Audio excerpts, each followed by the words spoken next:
Selamat datang, adik-adik bijak masa had hadapan. Cikgu Farah di sini bersama P-Bot. P-Bot, sedia untuk belajar.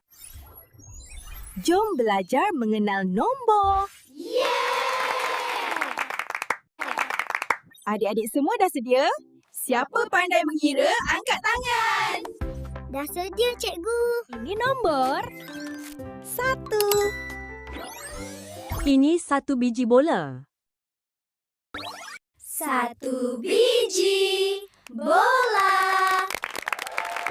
Jom kita tulis nombor 1.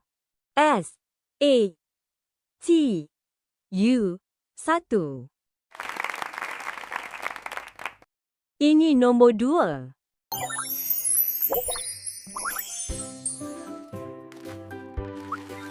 Jom kira sama-sama. 1, 2 ekor itik. Ini cara menulis nombor 2.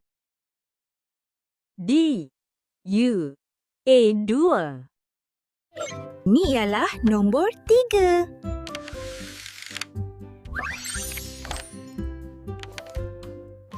Mari kira bunga raya ni. 1, 2, 3.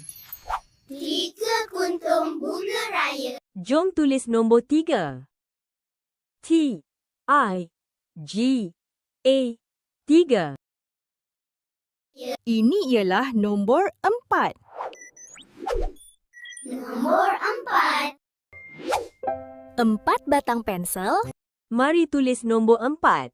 E M P A T 4. Ini nombor 5. Angkat sebelah tangan murid-murid semua. Ada 5 jari. Jom tulis nombor 5. L I M A 5. Ini pula nombor 6. Wah, sedapnya gula-gula ni. Ada 6 biji gula-gula. Jom kita tulis nombor 6. E N A M 6. Ini nombor 7. Cantiknya pelangi ni.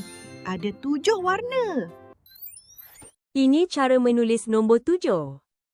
T U J U H 7. Memang cantik. 7 warna pelangi nang. Ini nombor 8. Tengok labah-labah ni. Ada 8 kaki. Jom tulis nombor 8 sama-sama.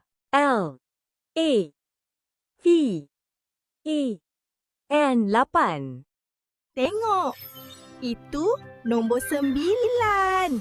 Ada 9 biji belon. Jom tulis nombor 9. S E M B I L A N 9. Hebat anak-anak masa hadapan. Anda telah berjaya menguasai nombor 1 hingga 9. Terus bersinar dan terus belajar. Jumpa dalam misi nombor seterusnya.